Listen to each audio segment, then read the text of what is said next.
Bonjour, alors on est là pour une petite revue de presse de l'amour? Eh bien, vous tombez bien. Pour ce 4e numéro, je vous ai préparé une petite sélection aux petits oignons.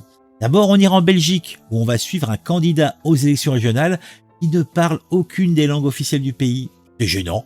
Après, on passera par Nantes pour suivre des habitants d'un quartier qui patrouillent la nuit pour lutter contre les délinquants qui veulent leur prendre leur maigre bien. Petit passage par Nancy, où on va s'intéresser à un chauffard de 17 ans, sans permis bien sûr, qui va faire un refus d'obtempérer et qui va provoquer une blessure à un policier. Et nous reviendrons pour finir à Nantes, où on suivra les pérégrinations, les aventures trépidantes d'un migrant clandestin sous OQTF qui a trouvé très intéressant d'être mis en garde à vue, d'être libéré, bien sûr, avant son procès, pour se retrouver de nouveau en garde à vue 48 heures plus tard pour une autre histoire. Incroyable.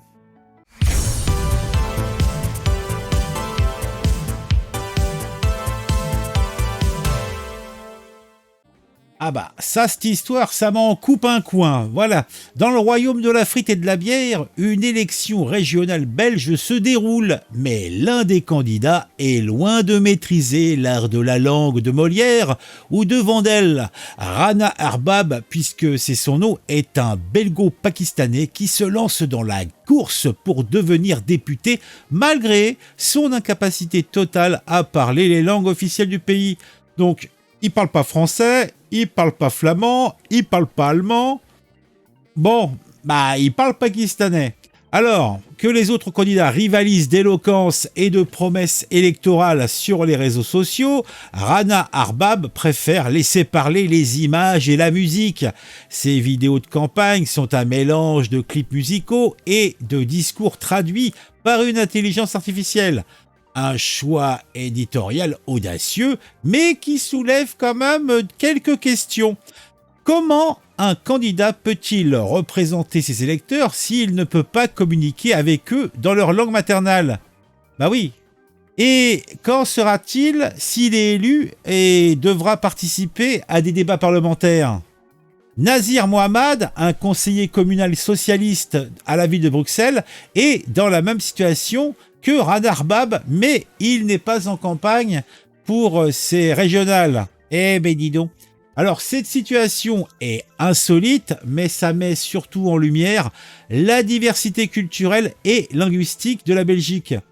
Mais ça montre aussi que, il y a pas mal de défis qui vont devoir se relever. Hein. Alors, est-ce qu'ils vont mettre en place dans chaque groupe local, national, des officines de traduction en simultané, mettre en place des IA performantes qui feront une traduction en temps réel? Peut-être. En tout cas, la Belgique, c'est quand même un pays où il y a de nombreuses tensions communautaires et elles sont plutôt vives. Alors, je pense, à titre personnel, bon, depuis la France, hein, je ne me permettrai pas non plus de trop m'avancer, mais je pense que moi, personnellement, si j'étais dans un tel pays, je pense que j'apprécierais que mes représentants aient la maîtrise des langues officielles, puisque ça me semble être un minimum pour établir une certaine cohésion sociale et faire en sorte que les institutions marchent plus ou moins bien. Mais bon, on va pas être trop dur non plus avec Monsieur Rana Arbab. Après tout, il a peut-être une solution pour résoudre les problèmes linguistiques du pays, instaurer le pakistanais comme 3e langue officielle. Ou mieux encore, remplacer tous les débats parlementaires par des battles de rap. Qui sait, cela pourrait peut-être donner un nouveau souffle à la politique belge. Eh oui! Le quartier de Saint-Joseph-de-Porterie à Nantes était paisible. Et ça a été la surprise pour les habitants qui ont été pris fort au dépourvu quand une vague de délinquance multiforme s'est montrée, ou plutôt s'est imposée à eux. Les soirées pour eux sont maintenant devenues un véritable cauchemar puisque entre 22h et 2h du matin, les résidents doivent patrouiller dans les rues pour éviter de retrouver leur voiture vandalisée ou leur réservoir siphonné. Les victimes de ces actes malveillants ont, cela va sans dire, déposé des plaintes, mais rien n'a été fait. Et puis, lorsqu'ils appellent la police, on leur répond que les agents ont des choses plus importantes à faire. Bah oui, tu penses bien. Les échanges avec les jeunes délinquants, bien sûr, de l'autre côté, sont tendus, car eux n'ont absolument pas peur de la police. Les habitants reconnaissent même les visages et ont repéré une plaque d'immatriculation leur permettant de savoir quand ces derniers sont dans les parages. Mais cela ne change rien. La mairie, de son côté, avec son premier adjoint en charge de la sécurité, Bassem Asseh, eh bien, a réagi en affirmant, oui, avec le verbe haut, le verbe fort, que le quartier n'est pas abandonné. Il a ajouté que pas 1 cm² de la ville n'est abandonné. Pas plus à Saint-Joseph de Porto-Rique qu'ailleurs. Évidemment, cette réponse s'adresse notamment à Laurence Garnier, la chef de file de l'opposition municipale, les Républicains, qui estime que les citoyens de ce quartier se sentent abandonnés et livrés à eux-mêmes face à la recrudescence des actes d'incivilité et de délinquance. Bassem Asseh, ce premier adjoint au chargé de la sécurité, ah, beau jeu. Ah, socialiste. Saligo. Ça fait froid dans le dos. Hein. Ah, franchement, hein, j'adore les faits divers. Ah, oh, une course-poursuite. Un refus d'obtempérer. Toujours un adolescent de 17 ans, sans permis, cela va sans dire, qui refuse de s'arrêter quand la police lui demande. Et cette fois-ci, ça se passe à Nancy, dans la Meurthe-et-Moselle. Heureusement, le funeste destin sera épargné à ce petit imitateur du jeune Naël, ce petit ange parti trop tôt. Mais bon, la finalité est quand même moins glauque. En tout cas, on a quand même eu une course-poursuite qui s'est engagée entre le chauffard, mais au final, le gars, il savait pas conduire, il a fait une sortie de route. Son véhicule s'est retourné dans un ruisseau et le conducteur et ses 3 passagers ont été légèrement blessés. Mais, il se trouve qu'un policier a également été sérieusement blessé au cours de cette intervention. Eh oui. Donc, récapitulons, remettez-nous dans l'histoire. Les policiers, tranquillement, après un repas peut-être un petit peu trop gras, étaient en patrouille dans la rue Stanislas au centre-ville de Nancy. Ils ont alors aperçu un jeune homme au volant d'une Peugeot 5008. Lorsqu'il les a vus, le jeune homme de 17 printemps a accéléré et les forces de l'ordre ont alors donné l'ordre à l'automobiliste de s'arrêter pour un contrôle.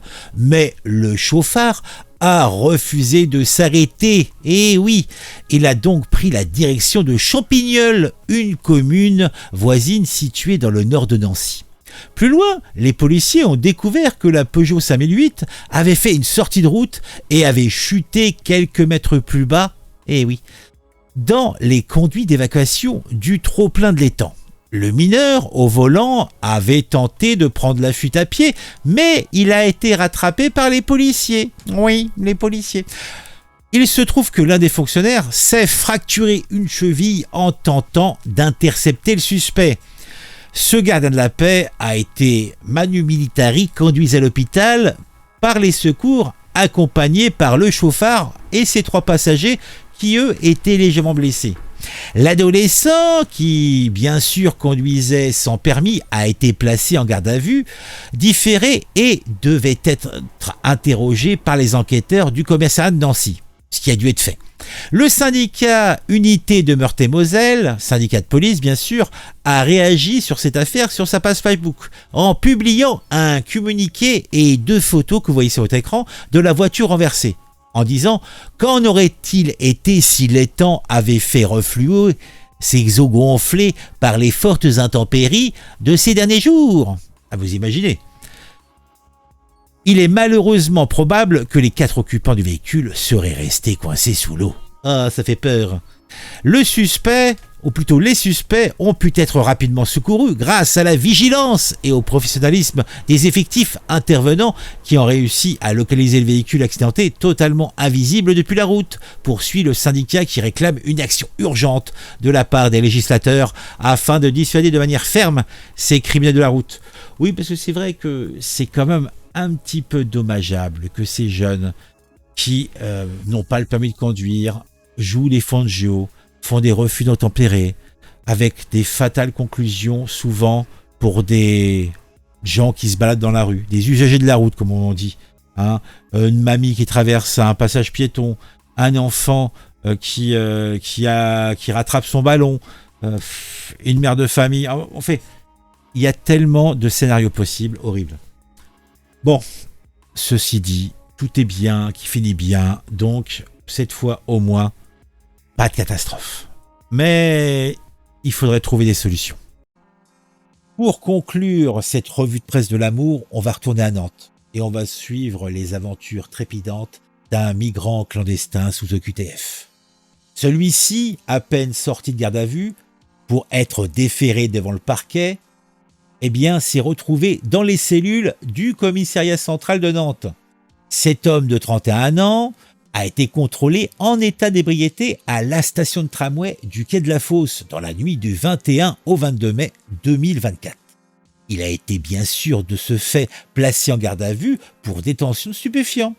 Sa fouille avait révélé aux gardes de la paix une quarantaine de comprimés d'ecstasy pour un total de 21 grammes, ce qui est déjà pas mal.